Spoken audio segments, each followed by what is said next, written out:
You know what? I think I know when I've been listening to too many podcasts over a few weeks when I've got a list of cliches that I'm a little over listening to and hearing. I've got 3 cliches I want to share with you today, and 2 of them in particular I'm a bit tired of hearing and sick of. One of them I'm not tired of and sick of hearing at all, but I thought it was really interesting and I want to share them with you, so listen in. Welcome to Aussie E-commerce Mum, a diary-style podcast for those of you starting out or running a product-based business. E-commerce is growing and more entrepreneurs are dipping their toes into making money online. In my podcast, you'll learn and be inspired by my experiences with running 2 Shopify websites that I started in 2020, because the e-commerce world is very different from running a digital or service-based business. On this journal-style podcast, I share my day-to-day trials and triumphs as they unfold in real time. Because let's face it, navigating the e-commerce world feels less daunting when we share our hurdles with someone else. Join me as I share from my kitchen table in Adelaide, Australia. Brought to you by one of my online stores, theturtlejournal.com.au.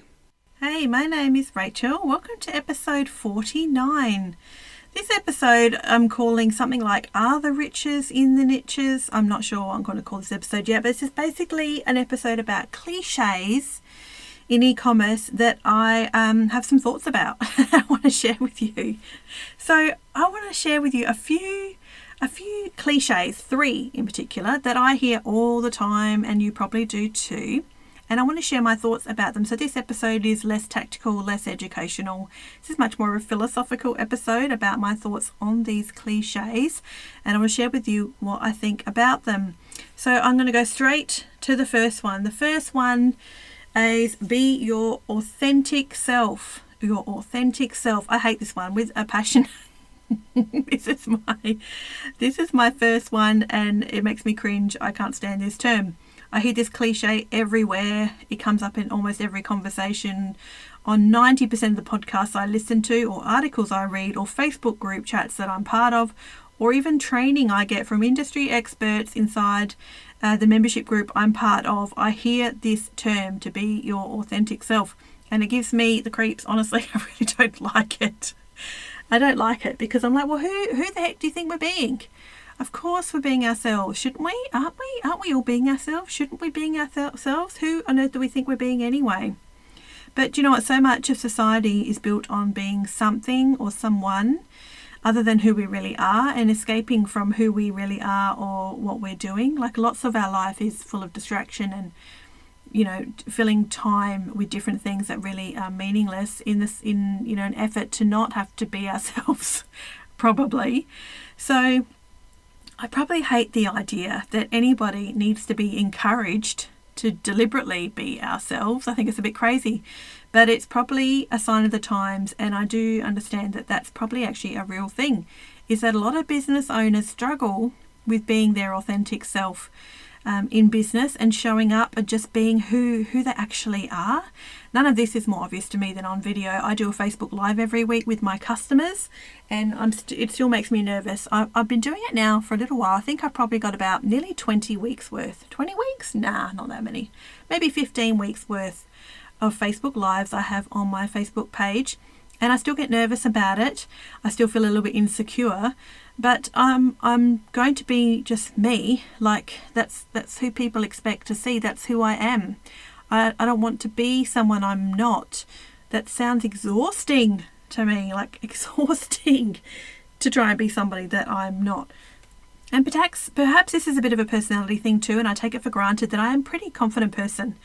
I'm pretty confident in the things I do know, and I'm pretty confident in the things I don't know to say, actually, I really don't know.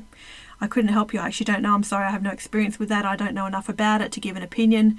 I'm not confident in speaking on that topic. So I'm a pretty confident person in that sense, personality wise, perhaps, to be really confident in things that I do know and can speak to, that I would just be authentic. That's who I am. But then to be fairly obvious and straight up and honest when things that I don't know and don't understand or don't have an opinion on.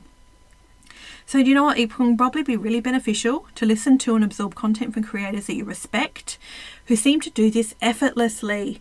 If you listen to somebody or watch somebody speak and share, like particularly a business mentor, who does this effortlessly, like being authentic effortlessly, it seems really profound. I find it really engaging and striking to see somebody just do it without so much pomp and ceremony about it, or without trying to do it deliberately. So which makes me think there must be lots of business owners who just don't feel like they can be authentic, because this guy, if you've heard of him, Gary V, I mean, how big is his businesses, I should say. I don't know how much wealth he has, but he's built an entire business around being a mentor for people to help them just be who it is that they actually are. So there's obviously a real need for that in this day and age. But nevertheless, whether there's a need for it or not, I just cannot stand the term. I find it really condescending sometimes, actually, when I hear people talk about it. And maybe it's just the sheer volume. Maybe it's just the volume of it. I honestly hear it everywhere. It's in podcasts, like I said, it's in Facebook groups, it's in some trainings I'm part of.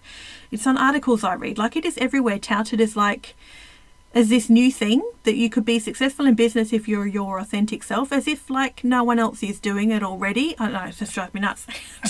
This is a weird episode. I apologise for that. I'm thinking as I'm recording, this is bizarre. You can think this episode's nuts itself. Number 2. Okay, cliche number 2 I hear all the time. Aspirational marketing. Now this one doesn't make me cringe at all. This is just something interesting.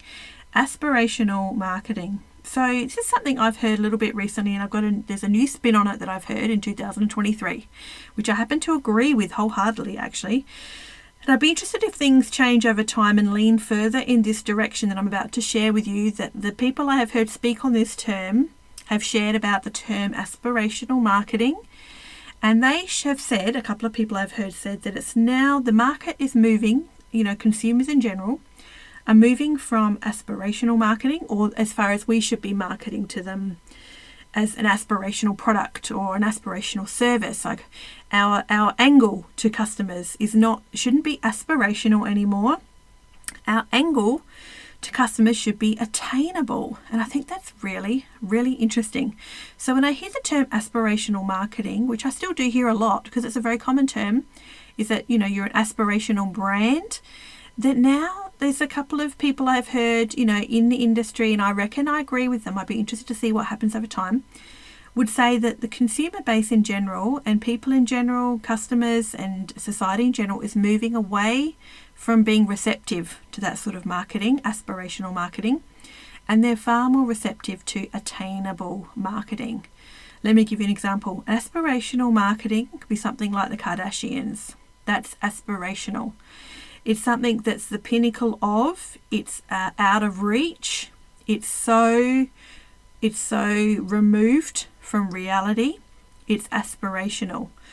And now there might be a shift towards businesses finding success with their marketing when it's attainable. So this might become the new norm, and I reckon I'm on board this train.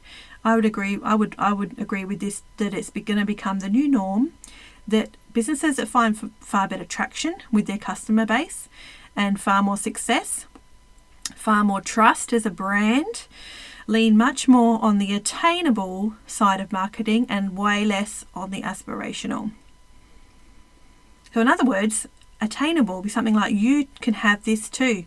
This can be yours. This is for you.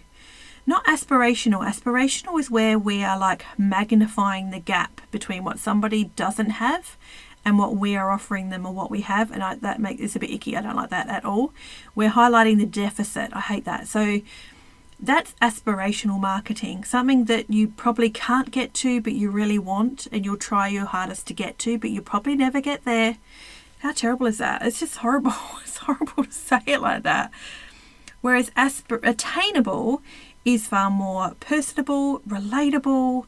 The idea the general customer behavior is leaning towards that makes me really happy as a marketer, that you can offer something to your customers that they can in fact have, that they can in fact get. It's like you having more conversations with them as a regular person to person, like a friend, conversations and interactions as your brand, rather than aspirational and being really far removed. And here's an obvious example, TikTok. Like any big creator you see on TikTok, not any, lots of big creators you see on TikTok are attainable marketers. They are marketing a brand that is attainable. It's relatable. You want to share it with your friends. It's your life. on video in front of your eyes. Number three cliche that I hear that I have some thoughts about is the riches are in the niches. And for the record, it's niche, not niche. I reckon Americans have screwed that term up and they say niche. It's horrible. It's niche. I'm sure it's niche. It has a little fancy little hyphenated E. It's niche, not niche. But nevertheless, the cliche is the riches are in the niches. And this is so cliche. Oh my goodness, how much have you heard this? You probably as much as I have everywhere.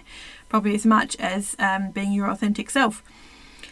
This doesn't make me cringe at all. I don't cringe when I hear that, but it's overused. So much overused that I think actually our brains switch off when we hear that and we just believe it. We swallow it whole and we believe it like 110% without actually thinking critically about it for us.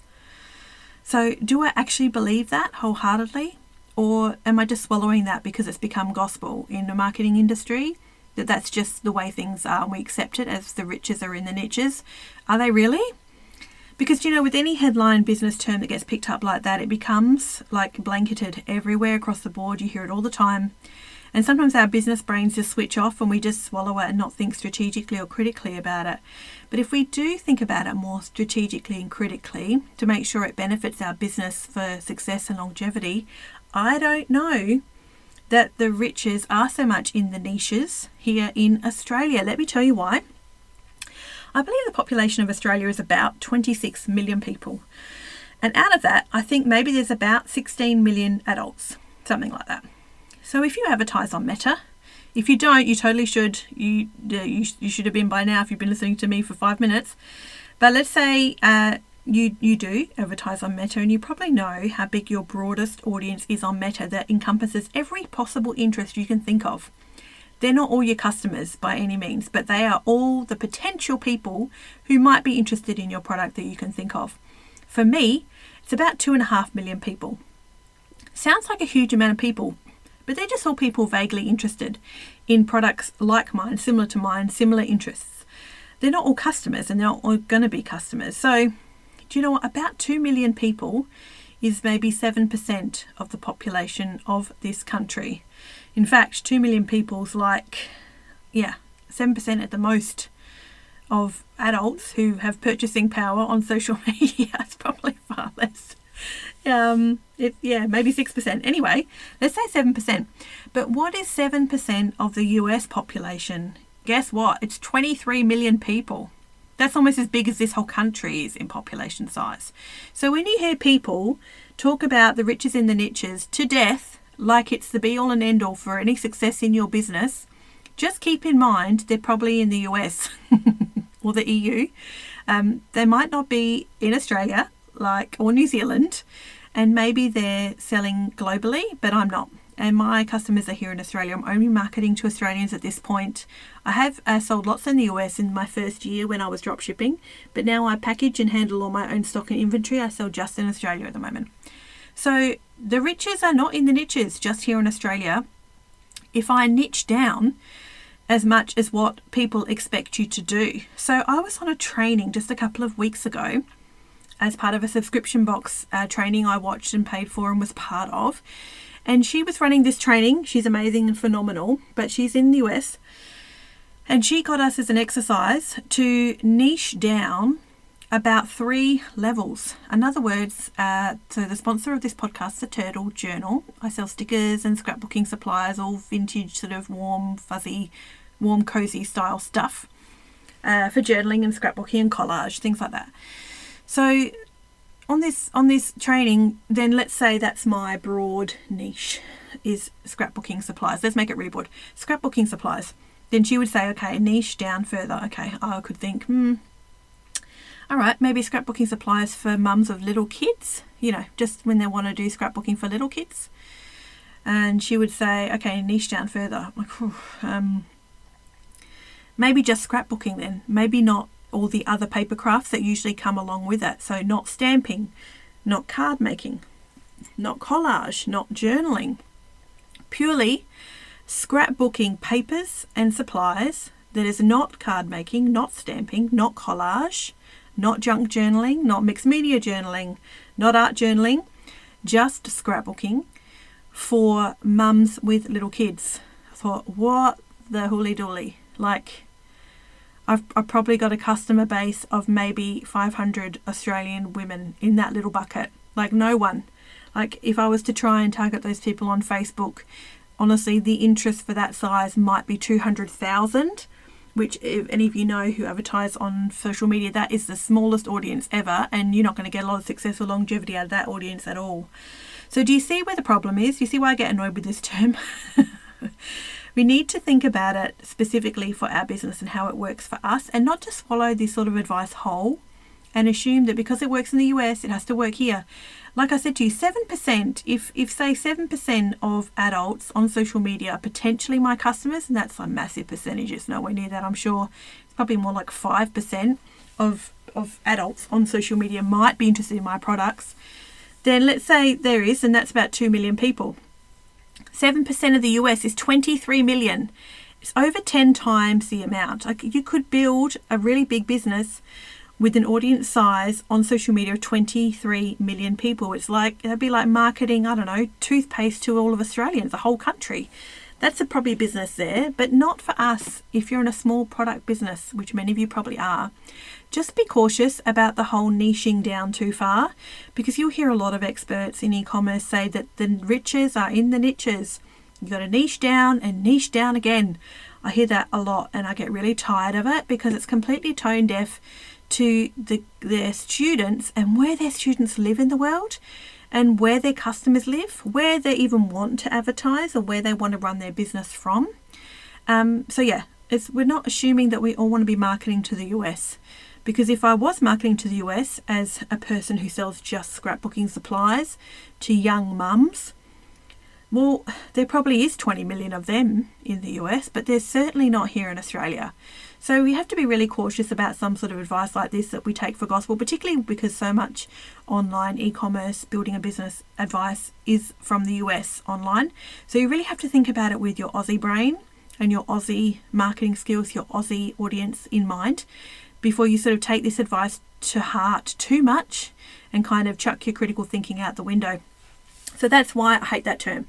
That is why I really don't like that term, is the riches are in the niches, because that's true to a point. But if you're in Australia and trying to build a business here in Australia, then you need to be really careful about that, because you cannot niche down to an audience size as tiny as what they would suggest in the US, because it's a group of tiny people. It's one town. It's not a whole state like it would be in the US. So we just haven't got the population here. So that's my third one. So they're the three. Like, a bit of a weird episode, my philosophical take on these three sort of cliches. So be your authentic self, my first cliche, but FYI, I hate that one. Number 2, aspirational marketing, and the maybe the shift or the move to attainable marketing. I find that really fascinating. I think that's really interesting. And number 3, the riches are in the niches, and that's maybe true to a point, but definitely not to death, like you would hear a lot of people suggest you should do. So thanks for joining me on my diary style podcast. I hope this has been an encouragement for you, and this episode just a little quirky and different than usual on, growing in e-commerce in Australia, as we share our real-time wins together and challenges. I hope it's nice as I keep you company while you're doing whatever it is you are doing in your business today. Head to my website and send me an email, because I'd really love to hear from you at aussieecommercemum.com.au, and I'll see you next time. So keep learning.